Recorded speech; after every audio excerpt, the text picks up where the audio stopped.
Welcome to the Pet Loss Journals podcast. I am your host Louise. This podcast is all about the reality and impact pet loss has on our lives, and I will be discussing my personal journey through pet loss. So if you are struggling on your own pet loss journey, then this is the podcast for you.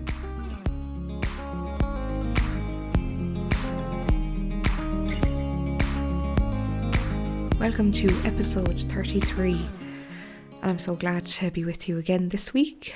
Thank you for listening along, and thank you again for all of your comments. It does keep me motivated to continue with these episodes. It really, really does. This week I'll be sharing a journal entry from the 18th of December 2021. I will get going with that journal entry. I finally feel like I have some acceptance with the dog's deaths. I now truly know and accept that those were the amount of years I was supposed to have with the dogs. And they were both there to teach me so much, and I still see robins all of the time. I do feel their energy sometimes, and now I know that their energy and love is still in my heart, and I can access that whenever I need to. That journal entry was short and sweet for this week. But what's important about this is the word acceptance, and I know that that can be difficult for those of you that are at the beginning of your grief journey at the moment. And my heart goes out to you, but also I want you to know that you can get to that place also, to a place of acceptance. And if we dig a bit deeper and delve into what does the word acceptance mean, well, I can only speak for myself. And for me, the word acceptance means that I'm now at peace and comfortable with what happened. So the word acceptance means that for everything in my life. So I'm at peace and I'm comfortable with what happened now. And for me, that looked like the panic attacks were less, and the trauma, of course, is still there somewhat, but it's that wound, that real open trauma wound, has been healing really slowly, and it's still there, and it can still get poked at and wounded again slightly, if there was triggering situations and so on. But for me, the acceptance really came when I felt at peace with this was the portion of my life that my dogs were meant to be part of my life. And that can be a really difficult realization, because that was what I was struggling with so much. Why was I struggling with that? Because I kept telling myself that it's not fair. Why did they have to die? And I said, why I wasn't ready. They're supposed to be here with me. My life is my dogs. My purpose are everything to do with my dogs. And it was all about the fairness, the way it wasn't fair. Be that God, the universe, whatever that you believe in. It's that constant question of why it's not fair. I want my life back the way that it was. Well, coming to that acceptance, and I say I still see robins all of the time. And that is a part of that acceptance, seeing those little signs that I believe are my signs that I receive from my dogs pop up in different places, no matter where I am in Ireland. If I'm going on a trip, if I'm just at home, if I'm at a friend's house, if I'm in a town, like if something a message will pop up, and it's usually a robin. So each of you might have your own little signs that you see, but that's so unique to each person. And I know that their energy, I still feel it. And now I kind of believe, and then I kind of believed that no matter where I was, that I could still access that, and I could still ask them for help. And whereas earlier on that year, I was more convinced that their energy only lived in the house where they died. And now I don't see it that way. So for me, that word acceptance, it's full of descriptive ways to describe how that means. There's so many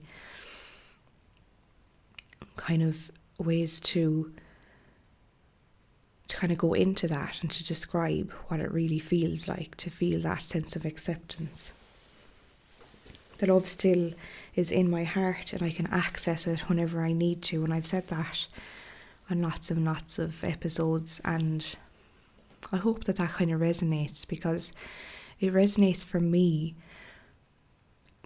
again, because no matter where I am, I can access that. I mean, feeling anxious if I'm triggered, if I'm coming up to a anniversary or one of their birthdays, and I can access that when I need to. And I can go and look at my scrapbook, and I can go and look at their portraits, and I can go onto the videos in my phone, the albums, and I can access that through there as well. So I can visualize them, but I can also access it through all of the things that I have that help me to bring focus to the amazing memories that I've had with them. Acceptance might look different for so many people. When I mentioned a week or two ago about that I believe that with great tragic loss that is so heartbreaking, something new is often born after that, or something new happens, or a gift comes to your life afterwards. A few of my clients have experienced this, quite a few actually, when I think of it, and I experienced this, and I really believe that can happen. With great loss comes this great opportunity or great adventure, or something new happens to your life, and it could be in so many different ways, really. But if you're finding that listening to this episode really about acceptance is difficult for you, my heart goes out to you, because it depends on what stage you're at in your grief journey, because no journey is linear. As we all know, there are no stages of grief, as I've spoken about before. And really, I hope that it can bring you some comfort to hear that I got to a stage of acceptance. I got to a stage of gratitude and understanding that the relationships I had with both of my dogs, and be that they were both really different relationships, both of them, I had to process the grief differently for both of my dogs, which I've never actually spoken about, but it couldn't be done together. Like, it couldn't be synced together. It's hard to kind of contemplate that aspect, but because they died so close together, it felt like it morphed into one, and some days it did. But at the end of the day, my connection was different with both dogs, And Ozzy was in my life for nearly 9 years and Moose for a lot less. So not that that matters, but the relationships were completely different. And I think that it's important to kind of say that I definitely felt that Ozzy's loss impacted my life a lot more because we built a stronger relationship, because I moved countries with him, I lived in many houses with him, he helped me through lots of breakups and all of these things. And Moose was with me for a shorter period of time, and I didn't experience those difficulties with her, many of them. But she gave me so much joy, and she taught me about patience, and she taught me about being gentle and compassionate. So both relationships were so, so unique. So coming to a level of acceptance for the death of Ozzy and the death of Moose came also at different times. So I'm not going to say that I accepted their deaths at the same time, because I didn't. That's just not how life works, to be honest. So yeah, I really wanted to kind of talk about accepting death on this episode, because it is like a knee-jerk reaction for us never to do that.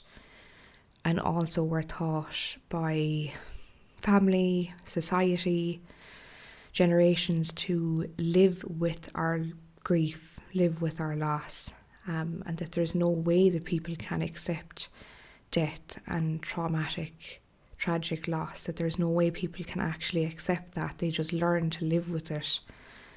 And I don't believe that. And before I learned about grief and before I started to do any of this grief work, this personal grief work, I believed that. I believed that we will just have to live our lives. Like, I'd have to live my life just, I know I don't accept their deaths, but I'm just going to have to just deal with it, stuff it down and get on with my life. And then when another death happens in my life, the same thing, just do the same thing. And I'm so glad that I don't have that belief system anymore. If this is bringing up something for you from your past, or has brought to light some patterns in your life that you have felt, oh my God, I think I've never accepted certain deaths in my life, be that people in your life, pets in your life, any kind of loss, be that the loss of a career, some kind of health loss that you've had, and that you haven't accepted that, and it's eaten away at you, it's held you back in life, it has caused you to push things down, and that can cause illness over time, over a long period of time. And coming to a place of acceptance, you might be like, how do I even do that, Louise? How do I get to that space? Well, firstly, what you're doing is listening to this episode, which is a really good step in the right direction. Or you found this episode, and this might be the universe's way of putting this in your path to help you to see that living a life in a way where you're listening to your needs, and listening to the messages that are kind of coming towards you, or your intuitions or your gut feelings, that the word acceptance can be a scary word. I know that, and it can elicit a lot of fear. It can elicit a lot of responses in the body. You can become tense, anxious if you hear it. And that's okay. That's totally okay to feel that way. But if you feel that I would like to get to a place of acceptance with the death of my pet, you're in the right place. Secondly, if you haven't already, get a journal out, start to write. and just start to write anything. But if you're looking for a little bit more structure or a little bit more impact to help you get on this road of acceptance, something that has been extremely, extremely helpful to me, to a lot of clients that I work with, and I've got some lovely feedback from it, is the free Pet Loss Journal Prompts guide. That can really help people. They are prompts to help you to begin to process the grief, the loss that you have been feeling in relation to the death of your pet. And why is this going to really help getting to a place of acceptance? Because there are many, many, many journal prompts in there, and you could pick one a day, you could pick one a week to do. It's really at your own pace, and that's what's really special about it. You could listen to this episode, you can listen to my weekly episodes every Friday, and then you could sit down and say, okay, I'm going to do one of Louise's journal prompts after every episode every week and see how I get on, and see how that feels. I mean, this is not a race to get to acceptance. There is really no timeline.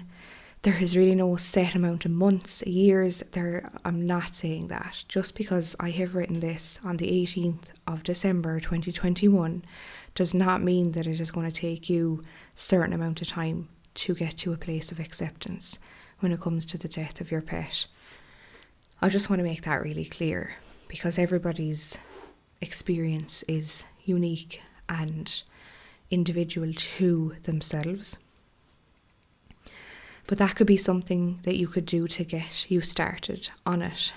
And if you are still feeling that you're not reaching that place of acceptance over a certain amount of time that's individual to you, and you feel that you need more support, then if that's something that you feel, contact me, and we can have some grief support sessions together, and we can delve deeper, and we can look at your unresolved grief. We can speak about that, but that's an option. But those are some of the ways that can help, and I would highly encourage you to try that out. Which I forgot to mention, when you might be wondering, where are these journal prompts? These free journal prompts, this document, this guide, is always linked in the show notes of every single episode that I release. So pop down underneath this episode and have a look at the show notes, and you will see there, you'll be able to grab those journal prompts. It's actually, as well, that, as I've just remembered, it is printable, so you can print it, and there is space underneath each journal prompt that you can actually write in if you had a printer. But if not, you can write them out in your own personal journal, whatever way is easier or comfortable for you, really. But I'm actually glad that I shared this journal entry, because I was wondering whether to do that or not. I was wondering whether may it be difficult for people to hear, but also I think it's important for me to share that, as I keep saying, it's a roller coaster. For me, sharing the journey from start up until now, the 18th of December, this journal entry, and I will continue to share as the weeks go on, but this one is particularly important, I think, because a lot of people just don't want to talk about that. And I think it's important to talk about getting to that place and knowing that it is possible. Because at the very beginning, when I was going through this, I felt just in a dark hole. There was a dark cloud over me. I felt I'm never going to get out of this. I'm never going to literally see the light after loss. And getting to that light, it just felt like it was a minuscule little dot of light, and I felt, how am I ever going to reach that? How am I ever going to get there? And I did get there. And I want you to know that it's possible for you. If I could do it, you can do it. And I'm going to be with you every week.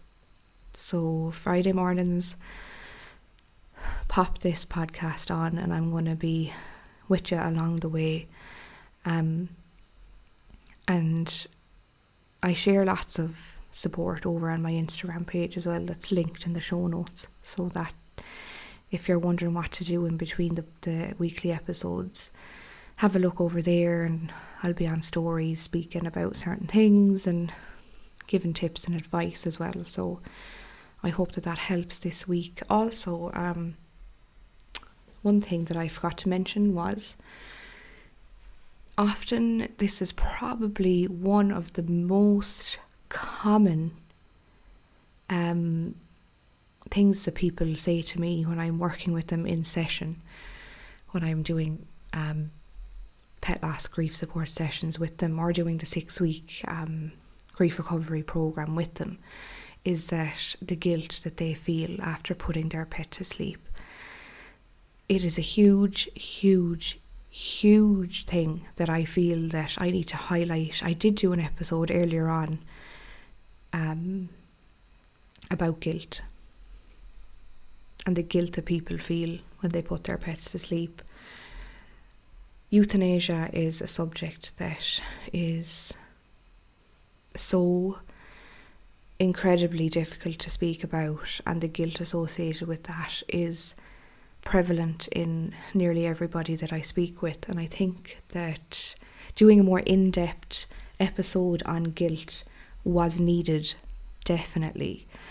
It is definitely one of the most listened to episodes on this podcast. It's obviously a short episode, but what I have done is I have done a really in-depth podcast episode, a bonus one, over on my Patreon account, and that is all about pet loss, guilt, and the guilt that we feel, particularly after euthanasia.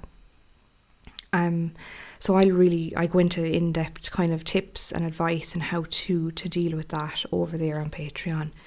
If that is something that you've been struggling with recently, it would be a great place to go to get some extra support. Thank you for taking the time to listen to this week's episode.